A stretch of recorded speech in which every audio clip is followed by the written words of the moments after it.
Welcome to the 5th edition in our year-long partnership with CSCS.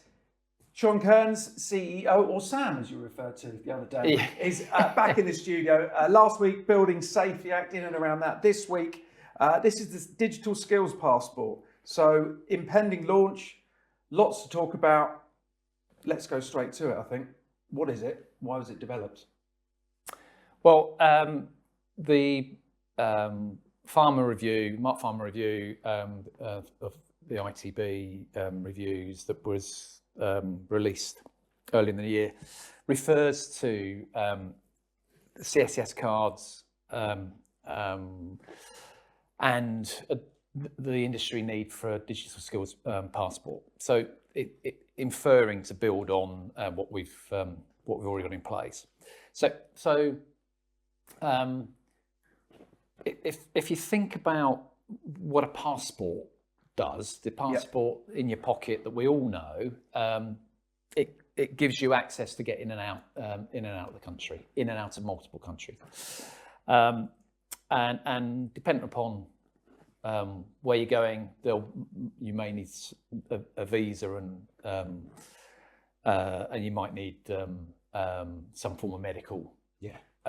So whilst the passport gets you through the gate, there may be some additional checks in play. We've been very clear that the card for construction has been playing a similar role for the last 30 years. It gets you onto site.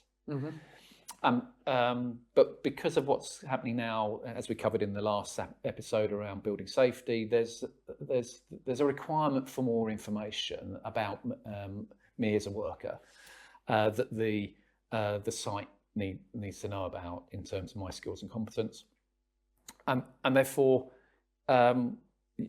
we're just layering that into the card. There's no way you can print it, print the detail in the same way as it's not printed in your physical passport to get in and out of the country.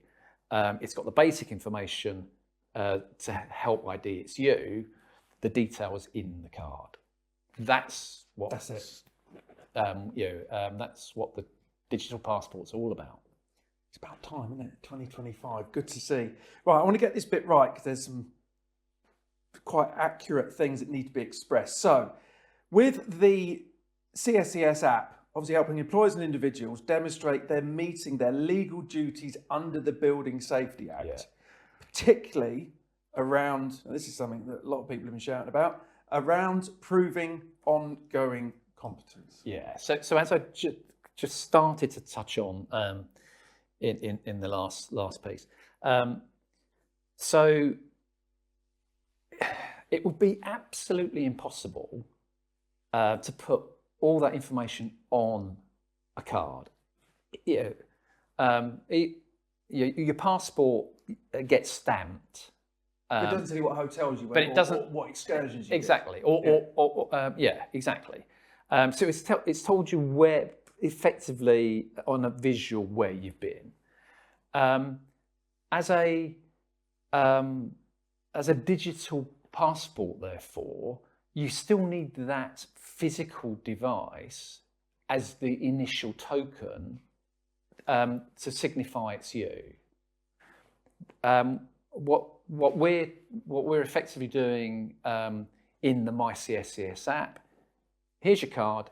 In the app, you can see your card or multiple cards, because I might be on the tools, have a blue card, but I might also be a supervisor.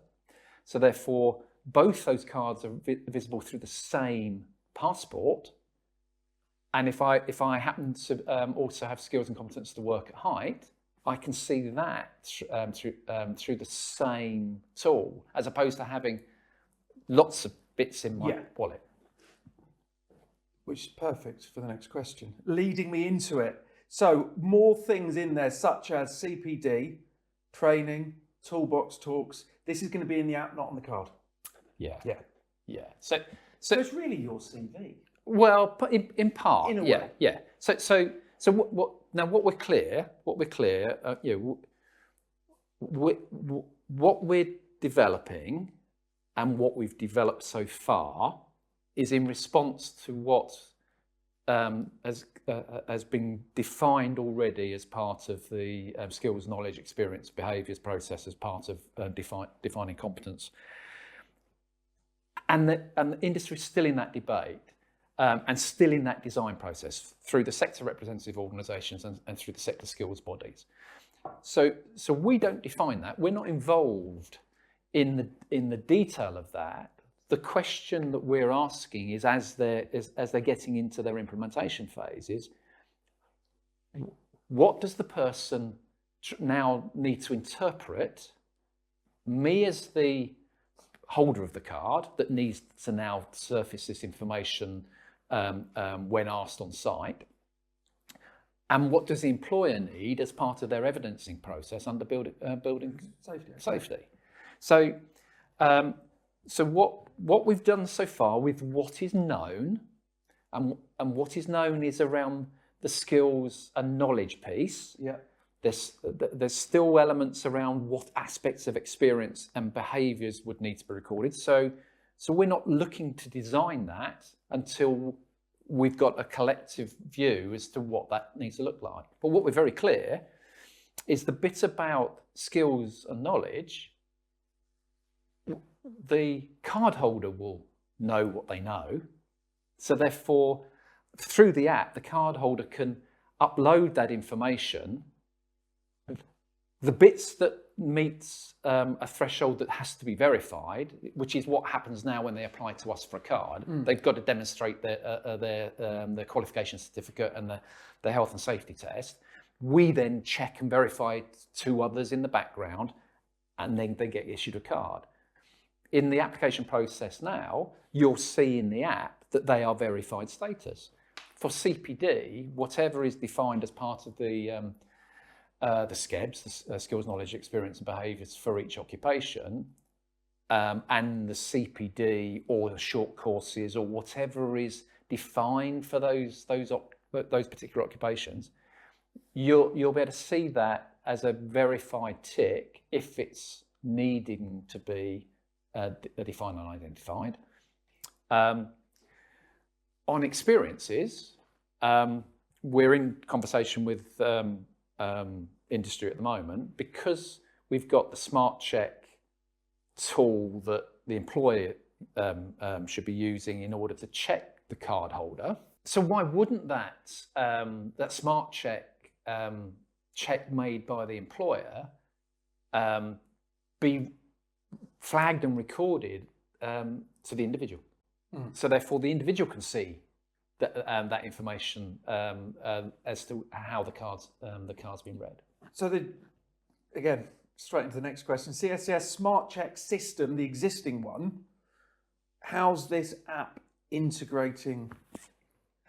Yeah, so the My CSCS app, the digital passport, is mine. Yep. Is yours. It's all about you or me. Nobody else. It's our information. However, the employer has multiple me's and you's. Yeah. As part of a workforce, whether directly employed, subcontracted, dependent upon the skills and discipline on the site. And they've got a responsibility under building safety to understand who's in and around their sites. They do it through gate control and everything else. But they need to know that they've got a full competent workforce doing what is required on that site. Smart Check is the border control process in this passport world to verify that who's been on site, had the skills and competence to do what the employer required at the time. With apps, there's a lot of technology. Can you say you've been working with, because obviously there's a lot of partnerships going on. Apps are always updated. Yeah. So our application process means that we've got APIs in the background of calling data from the awarding organisations to check and verify, to CITB to check and verify their their training register and their health and safety, and to other bodies who issue alternatives. So that's been in play for 10 years plus on an electronic basis. But what we're now also in the process of doing is to the employers that need to call and access, we have an API for them to be able to call in using the Smart Check tool as the checking tool, but they should be passing back information about what's been checked. So they can start doing that now. Then that's in play now. Yeah.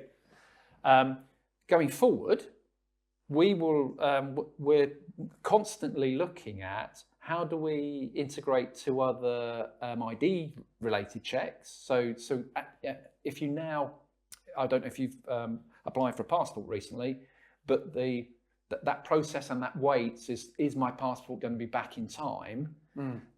Because I had to send a physical photo and everything else. It's all a digital process now, and there are verification processes in the background.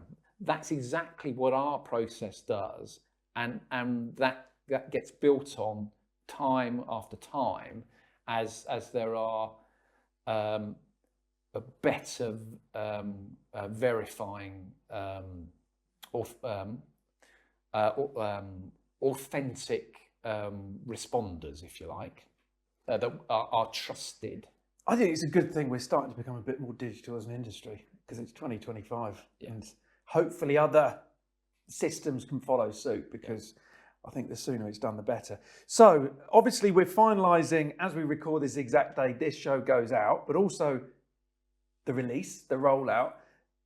You've got any firm dates in mind? And obviously people, what can they do now? What can they look forward to? Yeah. So the MyCSC app, it is available on both Google and App Store now. The additional functionality we've just been talking about in terms of the application process and this additional functionality around My Skills is launched in June. So as this is going out, it's there and available as part of the download. It's a free download. So if you're a card holder, get on it. What this does, it gives you what you've got as a physical card that you're used to. You've now got a digital card, which is exactly the same information. So actually, if you forget to take your card, you can just show your digital. It's on your phone.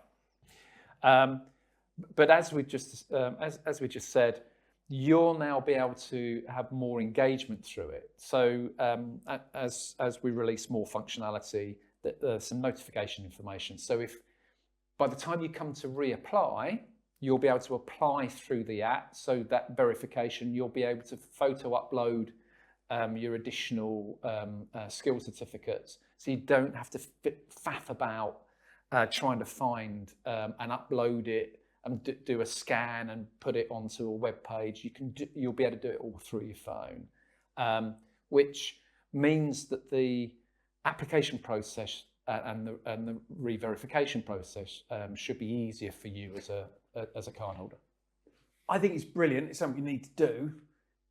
I was called a dinosaur the other day by a younger member in the industry.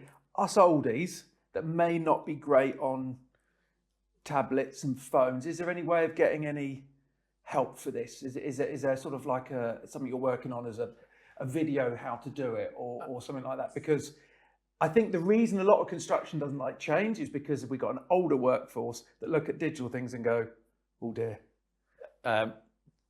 Great question.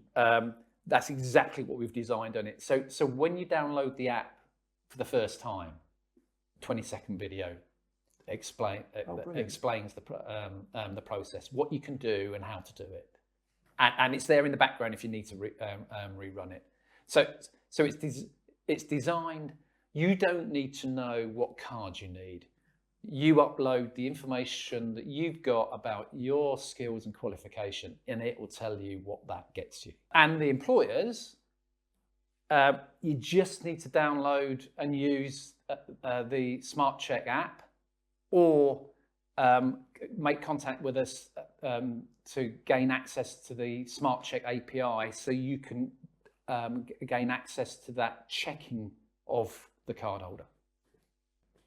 Right, now the juicy bit. Questions from viewers. Please keep them coming in. Don't jump on LinkedIn, have a moan up if you've not sent it in, because as I've said on the previous 4 episodes, what is sent in, I read. They're sitting here. They're brilliant this week. So, first one. I'm seeing a lad on a labourer's card use power tools and drive some diggers. Is this okay? No, not in a word, no. It kind of links to another question, which I just wanted to read it out because I said I would, so we know it's not okay. This was the last question, but I read it now. If someone with a labourer's card has an accident driving a dumper, who is legally responsible for this? So it will be the site.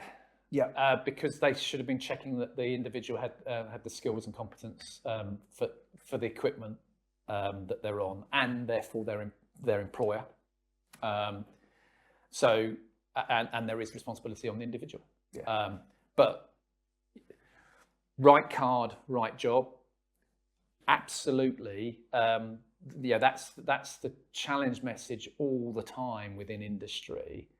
A labourer card might have got you on site, but if you've got a detailed toolkit, you tell me anybody that's really labouring that's got a full suite.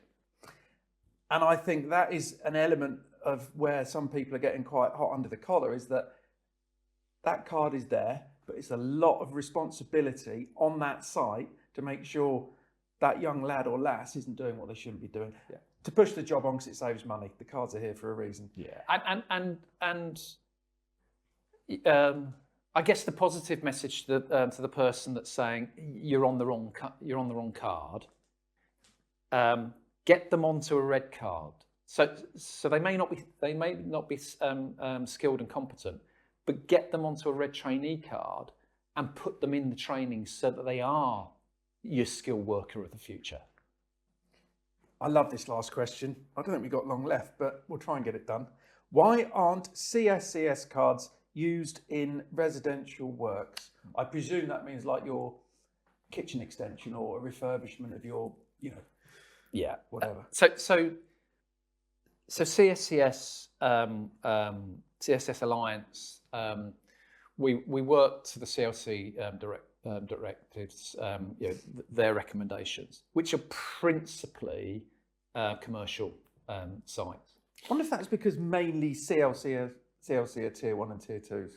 Yeah, and because a lot of us doing residential work. Yeah. What you see on jobs is quite frightening with youngsters doing what. So that's where the history, and that's where the understanding of the basis of the card has originated from. But with building safety and the Building Safety Act, we're constantly asking that question. The standard applies whether it's domestic residential, whether it's commercial residential, which the card should be being applied in, whether in maintenance or in refurbishment or construction. Yeah. You still want to know that you've got a skilled, competent individual. So we're then dealing with that issue of accountability and the as we all refer to them as the cowboys that bring the other reputation of our trades down. I think my view, just to finish with, as homeowners, you've got to start taking a bit more responsibility you allow in your house. And ironically, what we introduced in the Smart Check app in 2022 can be downloaded on yours or my phone. So as a homeowner, if that person had a card, you could check it. we may need to do some minor modifications to the app to make it so it's clear and interpretable by those not in trade as to what you've just checked. I think done in the right way, we need it in residential, we need it across all works. God, look at the rest of Europe, look at Australasia, North America. I don't know why Britain's so far behind on this, but we've been banging on about this for years, as have many bodies and companies. But hopefully, what are we now, 2025? I would like to say in 3 years, we are going to have cards of some degree across all works, because still to this day, anybody can walk into a house and say, I'm a builder. Stick a few acros up, take the back of a house out, bosh, falls down, grab the money, run. Yeah. But on a positive, thank you, Sean. This is now nearly halfway through. Yep. So episode 6, we will be recording very soon. But if you do have any questions, please send them in. It doesn't matter through what platform. I will read them out. It's as simple as that. Sean answers them, and hopefully that clears everything up for you.